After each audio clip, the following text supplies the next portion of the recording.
কি ভাবছো? মনে পড়বে না? পড়বে, পড়বে। এক যুগ পরে হলেও আমার কথা তোমার মনে পড়বে। তখন অনেক আফসোস হবে তোমার যে তুমি কাকে হারিয়েছ।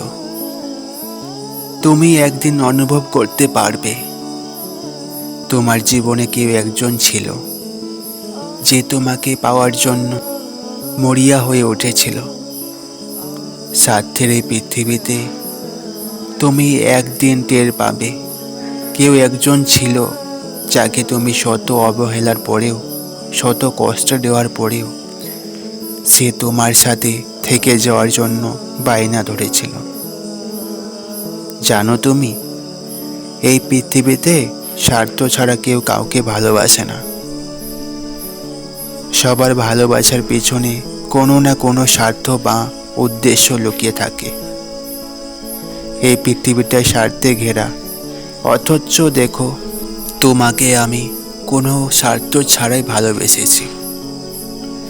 হয়তো আমারও কিছু স্বার্থ ছিল। তুমি স্বার্থগুলো কি জানতে চাও? সেই স্বার্থগুলো হলো তোমার প্রতি আমার ভালোবাসা। তোমাকে পেলে আমার জীবনের সবচেয়ে বড় স্বার্থ পরিপূর্ণতা পাবে। সেই স্বার্থের পিছনে লুকিয়ে আছে আমার ভালোবাসা। নিজের ভালো নাকি পাগলেও বোঝে, তবে তুমি কেন বোঝো না? বুঝবে একদিন, যেদিন দেখবে স্বার্থ ছাড়া কেউ কাউকে ভালোবাসে না।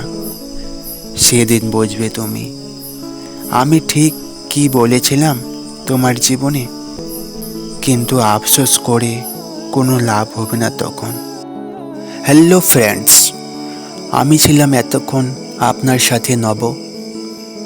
যদি ভিডিওটি ভালো লাগে থাকে তো অবশ্যই চ্যানেলটিকে সাবস্ক্রাইব করে আপনার পছন্দের মানুষটিকে ভিডিওটি ট্যাগ করে দিবেন। Thank you for watching my videos.